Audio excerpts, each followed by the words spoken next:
Hər vaxtınız xeyir, əziz izləyicilər. Bugünkü söhbətimiz paltaryuyan maşınlarda kilitləmə qurğularına həsr olunur. Burada 3 cür kilitləmə qurğusu var. Onlar nədir? O quruluşunu əvvəl göstərək, sonra necə işləyir, onu da deyərik. Deməli, burada əgər bunu rahatca çıxartsaq buradan, görərik ki, belə bir şey var. Bunun adına ustalar termotabletka deyirlər. Əslində bunun elmi adı termistordur. Bu belə bir kristaldır ki, cərəyan keçəndə o qızır və müqaməti böyüyür. Pozistor da deyirlər, bir pozistor da bu elementin adına pozistor da deyirlər. Bu pozistorun alt hissəsində belə bir lövhə yerləşib. Buna bir metallik lövhə deyirlər. Bunun da xüsusiyyəti nədir? İki metalın birləşməsindən olur, iki təbəqədən ibarət olur. İstidən birinin genişlənməsi çox olur, nisbətən digərininki isə az olur. Onun nəticəsində də bu qızdıqca deformasiya edir, belə əyilir. Yay kimi əyilir, belə. Bu isə yardımcı elektrik keçirici hissədir. Bir metalın arxasında qoyur, etibarlılığı olsun deyə də konstruktiv elementdir. Bu bir metal nəyə qulluq eləyir? Elə ki, bu ustaların tabletka dediyi pozistor qızır. Qızanda bu yay kimi qabarır, yuxarı qalxır. Yuxarı qalxarkən bax, bu hissə var ortada. Bax, bu hissə, bax. Görürsünüz, yuxarı aşağı gedib gəlir. Yay da tənzimləyir, onu fiksasiya edir. Aşağı həddə fiksasiya, bu da oldu yuxarı həddə fiksasiya. Bax, burada bir o üzdən qabarıq, buradan çökük hissə var. Bax, bu oturur pozistorun üzərinə, bunun üzərinə. Və bu qalxanda genişlənmə oldu. Bax, bu termo bir metal qabardı, bunu qabartdı, bax, bunu qaldırır. Bu qalxan kimi bu kontakt, bax, görürsünüz, burada da kontaktın o elektrik keçirici hissəsidir. Bu kontakt aşağı inir, aşağı inərək, bax, burada da həmin kontaktın cütü var. Bundan birləşmə yaradır. Deməli, gərginlik gəlir və gərginlik hara gəlir? Bax, bu da ayaqdır, gördüyünüz kimi orta ayaqdır da. Bax, gərginlik gəlir bu iki ayağa. Bu iki ayağa gəlir, bu ayaqdan gedir pozistorun alt hissəsinə. Pozistor elektrik keçiricisidir, keçirir. Oradan qayıdır, gəlir üst hissəsinə və başlayır qızmağa. Qızdıqca bir metal lövhə qabarır və bu dili yuxarı qaldırır. Nəticədə bax, bu kontakt 3 ilə birləşir.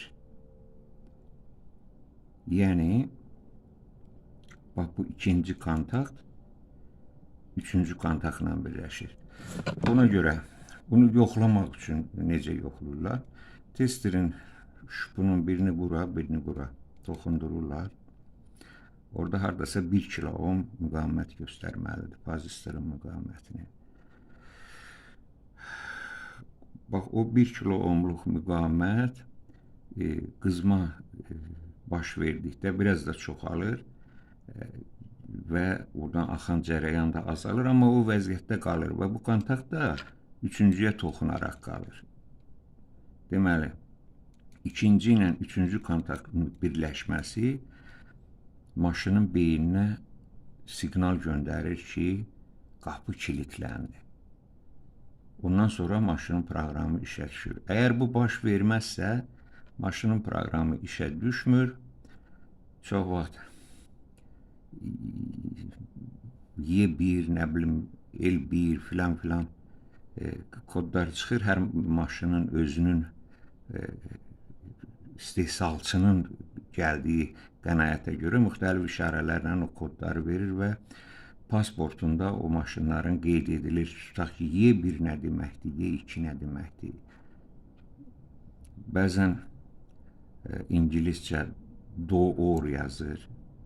Yəni qapı kilitlənməyib deyə. Bu kilidin məqsədi nədir ki, barabanda su isti olarkən qapı açılmasın. Təhlükəsizlik qaydası. Uşaq gəlib qapını açmaq istəsə açılmasın.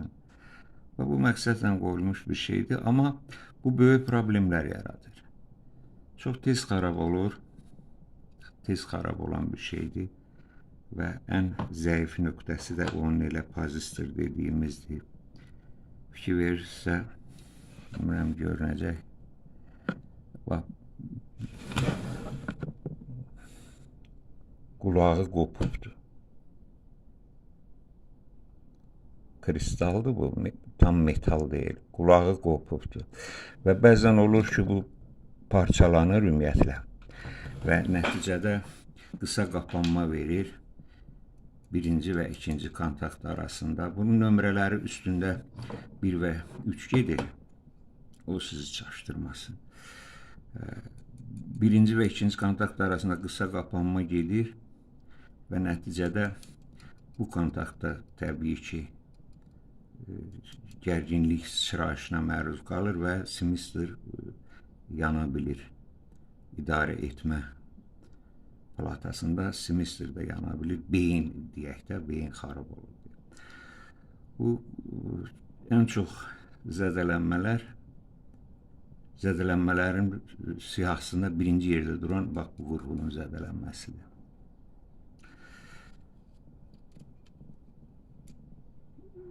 Burada belə bir plastik element görürsünüz. Yaxına çəkək. Bax, bu kontakt ki, aşağı-yuxarı hərəkət eləyir. Bax, bu kontakt göstərdimi? Bax, bu hissə də toxunma nöqtəsidir. Bu aşağı yatarkən bu plastiki də özü ilə aşağı gətirir. Aşağı gəlir də. O elə ki,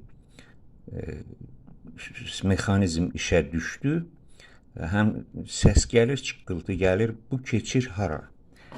Bu gəlir, bax, bu yuvadan, bax, bu yuvadan daxil olur. Xüsusi halda, sərbəst halda da, qoşulmamış halda, bax, o plastik, bax, bu hissədə yerləşir. Amma bu qapı bağlananda, bu buradan aralanır və plastik bu yuvaya girə bilir. Ora girdisə, artıq, bax, bu planka o üzə sürüşə bilmir. Bu plankanı idarə eləyən də qapının üstündə olan dildir. O dil içəri girəndə bunu belə çəkir, bax, buradan girir o dil. Dil daxil olur, bunu çəkir və nəticədə bu qara plastik üçün şərait yaranır ki, bax, bu yarıqdan düşsün aşağı və bunu bloklasın. Artıq qapını açmaq cəhdində qapı açılmayacaq, çünki bax, bu hissə tərpənməz qalır. Bax, alt tərəfdən. Bax, bu hissə, bax, bu tərpənən hissə tərpənməz qalır. Nə üçün ki, bax, bu yarıqdan o qara plastik çıxır belə, qoymur bunu hərəkət eləsin. Və bunun özü də bir problemdir.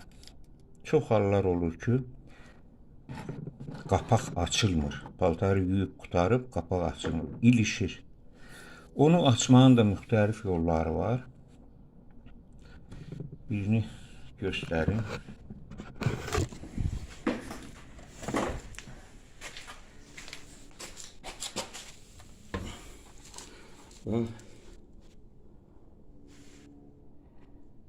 Görürsünüz də, bax, o qapının dilidir, bax.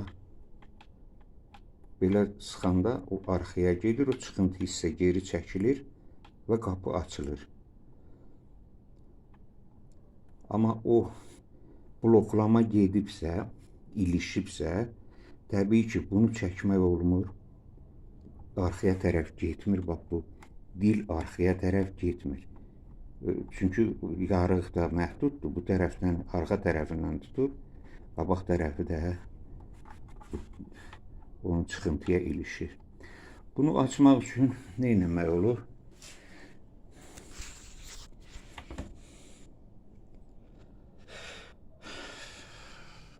Çox nazik, amma elastik bir zolaq palasa bir şey tapmaq lazımdır. Buradan həmin o elastik cismi nəysə də itəliyirsiniz içəriyə doğru. O gəlir, toxunur buna. Bax, bura. Bax, buna. Bunu geri itəliyir. Bunun özünü geri itəliyir. Bu dəstək sınmasın deyə. Burada bunu bəzən gücə salıb sındırırlar. İtəliyir geri və bu cürə açmaq olur. Başqa variant da var. Çox nazik, adətən simli musiqi alətlərinin simi ilə salıb bura belə. Bax, bu hissədən, bax, buradan bura kimi belə qövs var. O nazik simi salıb hər iki tərəfindən dartmaqla onu açmaq olur. Problem yaradan kimi, ya qapı yaxşı bağlanmırsa, vurursan yaxşı bağlanmır, qoşursan yenə yazır ki, qapı açıq qaldı filan. O deməkdir ki, artıq o kilid ölmək üzrədir, onu təzəsini almaq lazımdır. Təzəsini almaq üçün müəyyən bilgiləri bilmək lazımdır.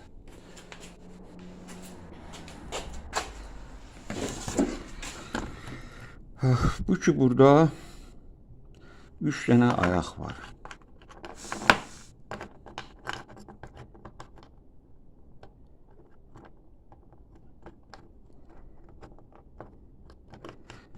Bax, bu 3 ayağın bu hissədə fikir verin. 4-cü ayaq yeri də var, amma boşdur. Boş qalıb bura. Əksəriyyətində bu belədir. Bax, bunda da həmçinin görürsünüz. 3 ayaqdır, 4-cüsü boşdur. Bu da 3 ayaqdır, 4-cüsü boşdur. Bu kilidi dəyişdirmək üçün lazımdır ki, dəqiq olaraq onun üstündəki nə cürdürsə, hansı konfigurasiyadadır o ayaqlar, nə cürdürsə o cürünü almaq lazımdır. Yəni, hər xarici görkəmcə oxşayan heç də demək deyil ki, o sizin üçün yararlıdır. Məsələn, burada baxırıq. Əslində fikir verirsinizsə, bax, burada 4-cü ayaq sağ tərəfdədir, burada sol tərəfdədir. Fərqlidir. Bunun razyonları da oturtmaq mümkünsüzdür. Burada deməli, əgər 1, 2, 3, 4 saysaq, bu 3-lə 2 olacaq. Deməli, 220 volt bu ikisinə gəlir. 3-lə 2-yə də. Amma burada nədir? 1-lə 2-yə gəlir. 3, 4, belə sayaq. 1, 2, 3, 4 desək, 1, 2, 3, 4 bura düşür. Fərqlidir. Bunun bu üzündədir, onun üzündədir. Fərqli olsa, uyğun olmasa, bu ayaqların quruluşu düzgün gəlməsə, təbii ki, işləməyəcək o. Ona görə bu dəyişdirərkən, mən dedim, şərti olaraq 1, 2, 3, 4 soldan sağa. Burada isə şərti olaraq 1, 2, 3, 4-cü boşdur. Bax, bu uyğunsuzluğu da nəzərə almaq lazımdır. Təzəsini alarkən köhnəni götürmək və testerlə yoxlamaq. Testerin müqavimət ölçən şuplarını qoyursunuz bir növbə-növbə. Baxırsınız ki, bu ikisi arasındadır, yaxud bu ikisinin arasındadır. Hansı ikisinə gəlirsə, o uyğunluqla təzəsini qoymaq lazımdır. Hələlik bu qədər. Suallarınız olsa yazın. İndi yeni ildir. Bayramımız mübarək olsun. Yeni il bayramımız. Salamat qalın.